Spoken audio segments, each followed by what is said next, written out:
Salut les maniacs du gros son qui tâche, comme promis une petite vidéo, j'espère que vous allez bien depuis tout à l'heure. J'avais prévu un Vinyl Tag, mais j'ai revu mes projets différemment. Et donc demain, je répondrai à vos questions et même les maniacs, on va s'essayer au direct. Donc demain, à partir de 19 h, si ça vous chante, si ça vous intéresse, on se retrouve sur ma chaîne YouTube Bruno Iron Alford et on verra comment ça se passe. Si vous avez des questions à me poser, n'hésitez pas les maniacs. J'essaierai de vous y répondre en direct et ce à partir de 19 h sur ma propre chaîne les maniacs. Donc voilà, je vous laisse pas sans rien. La rentrée métallique, ça a bien commencé déjà, donc ça a commencé dès le mois de septembre. Mais surtout au mois d'octobre, deux sorties essentielles pour les thrashers en herbe. Essentielles, bon, pour vous, mais peut-être pas pour moi. Je veux bien sûr parler du nouvel album de Testament, qui est sorti hier, le 14e du nom. Si l'on compte les réenregistrements de First Strike, Still Deadly en 2001, c'est bien le 14e Testament. Parabellum, il est sorti hier sur le label Nuclear Blast. Le vinyle, double vinyle, couleur ou noir, coûte un bras. Je vais m'abstenir. Et pourtant, je ne veux pas paraître pour un idiot. Et donc j'ai écouté les trois titres qui sont sur YouTube. Donc le premier, Infanticide, que j'ai trouvé bien, sympathique, sans plus. Donc c'est un trash on ne peut plus classique. À savoir que c'est le premier avec le nouveau batteur Chris Dovas, qui à la base est un batteur de métal symphonique. Je sais que j'ai des maniacs qui sont intéressés par le métal symphonique et donc il joue dans plusieurs groupes et notamment Firewing et Seven Spires avec une grosse discographie. Donc vous pouvez aller voir sur YouTube Chris Dovas, le batteur de ces deux groupes, en plus de Testament qu'il a rejoint en 2023, et c'est donc son premier album. Donc voilà, Infanticide, le premier titre à avoir été révélé, plus Shadow People, c'est le titre qu'on retrouve sur le sampler Rock Hard, et High Noon, avec un clip qui me fait penser dans son esprit au générique des Mystères de l'Ouest, la série américaine des années 70. Donc musicalement, on ne peut plus classique. C'est du Testament. Si vous avez aimé les dernières réalisations, Dark Roots of Earth, Titans of Creation, Brotherhood of the Snake, vous devriez adorer. Je vais écouter, je vais voir, mais le prix ça me rebute, hein, vraiment. 36 balles le vinyle, et le vinyle de couleur, je crois qu'il est encore plus cher, mais Nuclear Blast, ils vont pas bien, sincèrement. Donc voilà, il y a le Testament qui est sorti hier et vendredi prochain, le 17 octobre, il y a le nouveau Coroner, le 6e Coroner, et Coroner qui fait sa toute première couverture française avec ce 6e album Renewal qui sort donc vendredi 17 octobre prochain sur le label Century Media. Là, un bon point pour Century Media. Le vinyle noir, il est à 27 balles, donc c'est quand même 10 balles de moins, 9-10 balles de moins que le Testament. C'est quand même appréciable. Ça reste élevé quand même, 26 balles si on fait le calcul, mais c'est pas non plus la grosse arnaque comme le Nouveau Testament. Donc voilà, Coroner, 6e album Renewal, et ils font la couverture du Rock Hard. Et donc aussi un titre Renewal sur le sampler du numéro 268 de Rock Hard France. Ok les maniacs, donc je vous rappelle demain on se retrouve 19 h, j'essaierai un direct, on verra comment ça se passe. Mais là je ne vous laisse pas sans rien et on va partir avec le plus gros groupe de métal de la planète. Ce n'est pas moi qui le dis, ça fait des années qu'on le dit. Notre Led Zeppelin à nous, pour ceux qui ont apprécié ce groupe dans les années 80 et même au début des années 90. Un groupe qui vient de fêter ses 44 ans, puisque le groupe s'est formé en octobre 81. Je veux bien sûr parler de Metallica et de son batteur danois Lars Ulrich et du guitariste américain, James Alan Hetfield, guitariste-chanteur. Mais au départ, il voulait être que guitariste. Donc voilà, bah, c'est notre Led Zeppelin à nous. Et puis voilà, j'ai sélectionné quelques disques de leur discographie. Donc aujourd'hui, je me suis fait l'intégrale, entre guillemets, parce que j'ai pas été jusqu'au bout. 83-91 de Metallica. Pour beaucoup, Metallica, ça s'arrête à Injustice for All. Moi, je vais un peu plus loin. Je vais jusqu'en 1991. J'ai été conquis par le Black Album produit par Bob Rock et Enter Sandman. Vous l'avez trop entendu, mais Wherever I May Roam, Through the Never, The Struggle Within, même My Friend of Misery, elle est bien. Sad But True, si ça c'est pas du métal, je ne comprends plus rien, les Maniacs. Donc voilà, j'ai sélectionné quelques disques de cette période-là, 83-91, et cet après-midi, donc j'écoutais Metallica, et ça s'est arrêté à Orion. Après, je suis retourné à d'autres occupations. Un des premiers articles de la presse française paru début 84, c'était une page qui était publiée mensuellement dans le magazine Best, et le spécialiste du rock progressif et du hard rock, du heavy metal, c'est Hervé Picard. Et donc chaque mois, il avait sa page en plus de ses autres rubriques et interviews. Il avait sa page qui s'appelait Riff Raff. Le premier à avoir été élu dans cette rubrique, c'était Venom. Puis après, il y a eu Metallica et tous les groupes de l'époque qui sont passés, Wasp, Rat, Raven, Slayer, Anthrax, Overkill, Nuclear Assault. Ils y sont tous passés et tout le temps qu'a duré cette rubrique, ça a duré une bonne dizaine d'années finalement, je dirais 84-93 pour Hervé Picard et son riff-raff, un seul groupe français était traité et il s'agissait des Messins de Metz, de Fisk, pardon, les Messins de Metz évidemment, oui, Fisk, en janvier 1988. Donc voilà, dans cette rubrique riff-raff et notamment dans cet article consacré à Metallica, eh bien Hervé Picard n'hésitait pas à dire, à affirmer que Metallica c'était la version américaine d'Iron Maiden. On ne peut pas le contredire. Hein. D'autres goodies, un poster de Feu Clipperton. Ouais.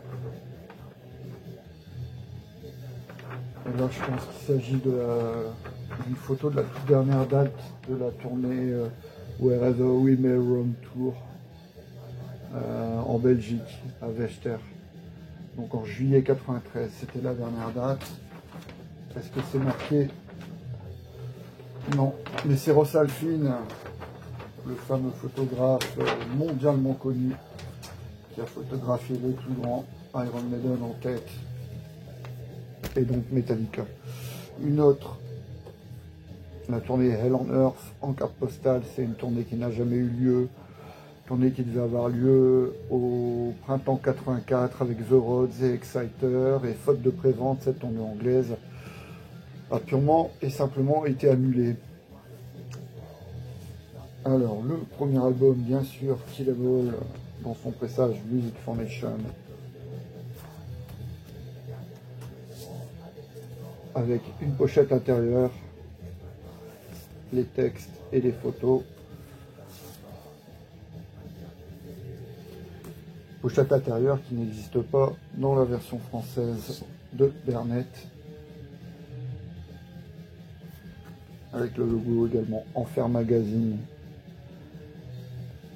Donc c'est le premier pressage français sur Bernet, réédité ensuite chez New. Voilà, pas de pochette intérieure, seul le macaron rouge, bien connu des amateurs.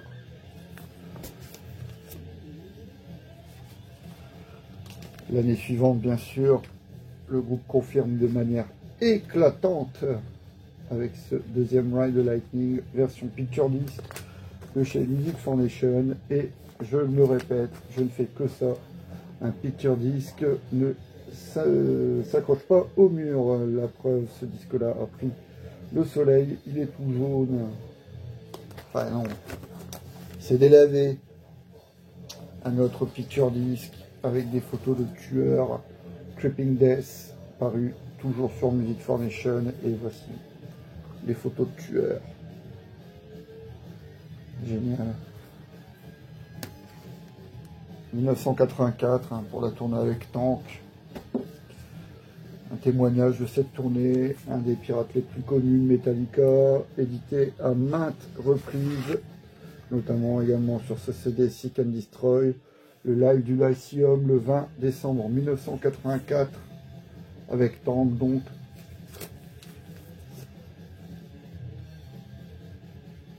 Et donc, cette liste qui fait la part belle aux deux albums, Ride the Lightning et Kill 'Em All.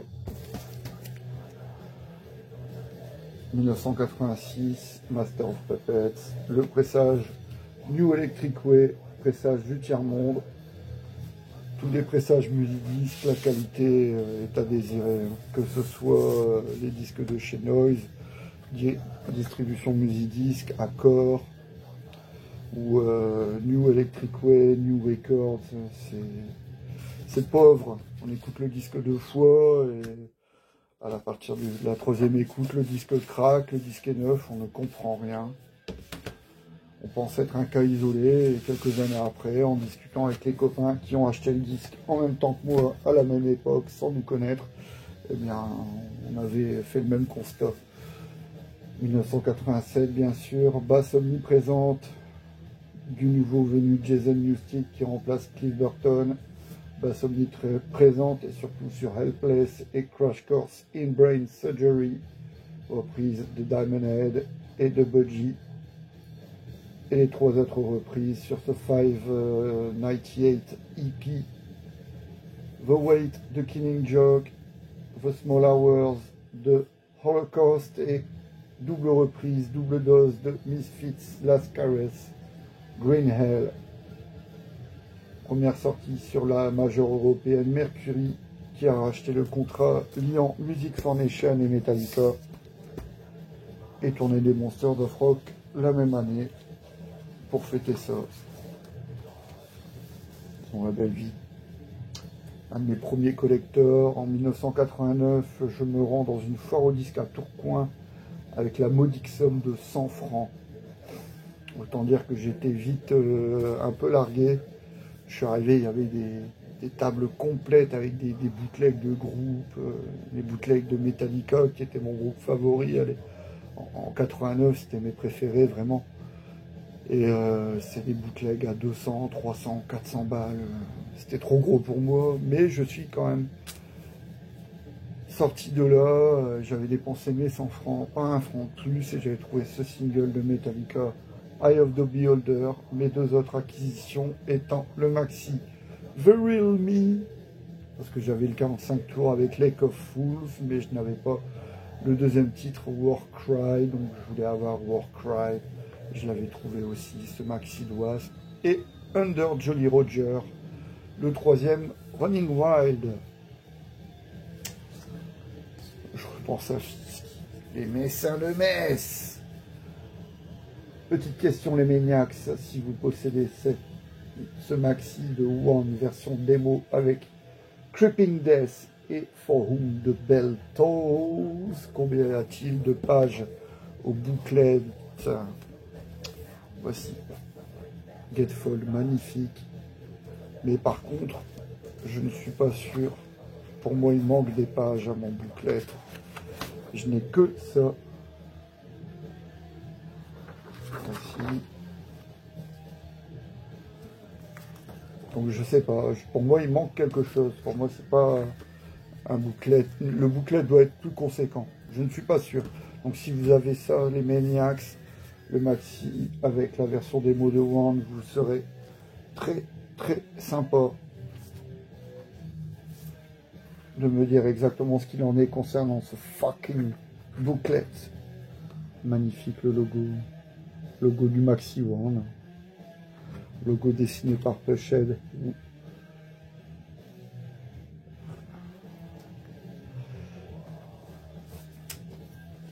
Nothing Else Matters de l'album La Trahison pour beaucoup. Le Black Album, c'est la trahison pure et simple. Non, je dis non. Le Black Album, c'est un grand disque de Metallica. Je vous l'ai déjà dit, je le répète. Ça, bon, je l'ai déjà dit parce que j'ai dû refaire la vidéo, mais vous écoutez l'album, il est fantastique. Effectivement, le morceau Enter Sandman, on l'a trop entendu, tout comme Nothing Else Matters, le maxi. Nothing Else Matters. C'est pas une belle chanson, ça. Pour beaucoup, c'est la bande-son de leur début de vie d'adulte. Je veux dire, j'étais au lycée et j'avais une amie, pour elle, 10 ans après, si elle devait choisir un titre qui représente sa bande-son de sa jeune vie d'adulte, c'est ce titre-là. Pourtant, elle n'est pas passionnée de musique, et encore moins de musique métal. Que les Maniacs, bon, la musique c'est secondaire, mais j'ai besoin de musique pour pouvoir m'exprimer, en fait. Ça m'inspire, ça m'apaise aussi, c'est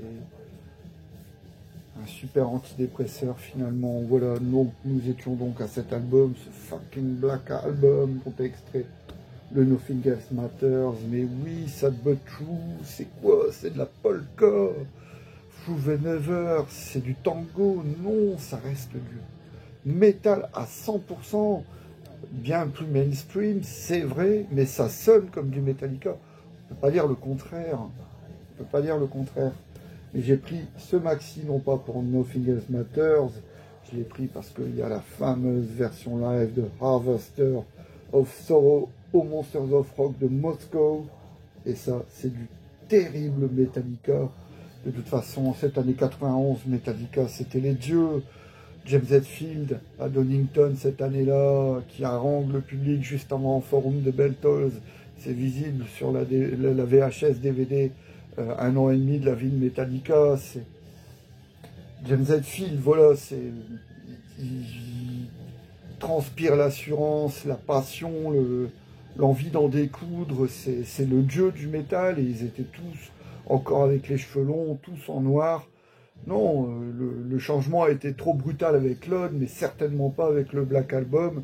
Et ce son de Bob Rock, c'est simplement parfait, voilà. Je me répète, mais c'est du Metallica pur jus, allez, quelques cartes postales. Puis après, j'ai quelques CD. Donc ça, c'est des photos qui ont été prises, il me semble, au Zénith parisien en février 87, lorsque le groupe était venu avec Anthrax et Metal Church. Jason avec son t-shirt Chromax. Carte postale du Damage Justice 88-89. Donc la tournée de Justice for All. James Hetfield sans guitare. Donc à l'époque, il s'était cassé le bras en faisant du skateboard. Donc il s'est cassé le bras à 2 reprises. Et 2 reprises, c'était le guitar tech de Kirk Hammett. James Marshall, encore une fois, je ne me souviens plus, mais c'est le guitariste de Metal Church. Et donc voilà, c'était en 86 ou en 87. Hein. Photo de l'anniversaire de Kirk Hammett. Donc c'est peut-être 87, 86, 87, mais en tout cas c'est les early days avec Jason. Donc comme je vous expliquais, en 88, malgré la pauvreté de la production de Justice for All, Metallica c'était mes favoris, mais ils sont vraiment revenus au top avec le Black Album. Et donc forcément, je collectionnais tout ce qui était estampillé Metallica, avec mes moyens bien sûr. Et donc tous les maxi du Black Album, je les ai eus, il doit en manquer peut-être un ou deux. Donc Sad But True. Et je les ai tous parce qu'il y a des lives en fait. À l'époque où il n'y avait pas internet, où les seuls lives c'était les bootlegs, là c'était les officiels. Nothing Else Matters. Live. Et Sad But True en live aussi. Plus la version studio. Il y avait les démos aussi. Wherever I May Roam. Fade to Black en live. Et là également à Moscou le 28 septembre. et la version démo de Wherever I May Roam.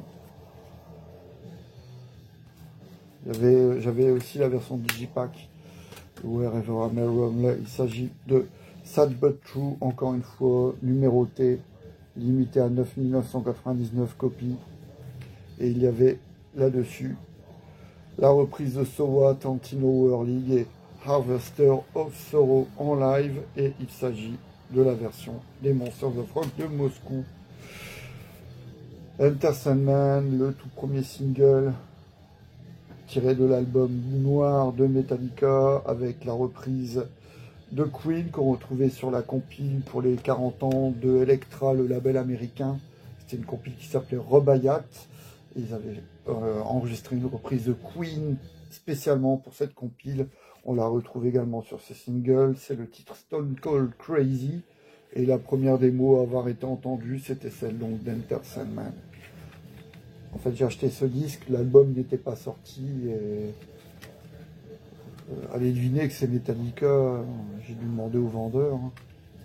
Je veux le nouveau Metallica, tu m'as promis qu'il y était. Mais oui, il y est. On va aller voir ça dehors. Je dis non, je ne le trouve pas, je ne le trouve pas.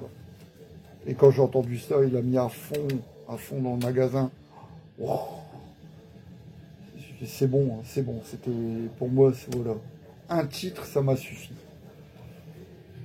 The Unforgiven, ça c'est le deuxième single avec Killing Time, reprise de Sweet Savage, le premier groupe de Vivian Campbell, le futur duo River Dogs, Def Leppard, White Snake et version démo de The Unforgiven.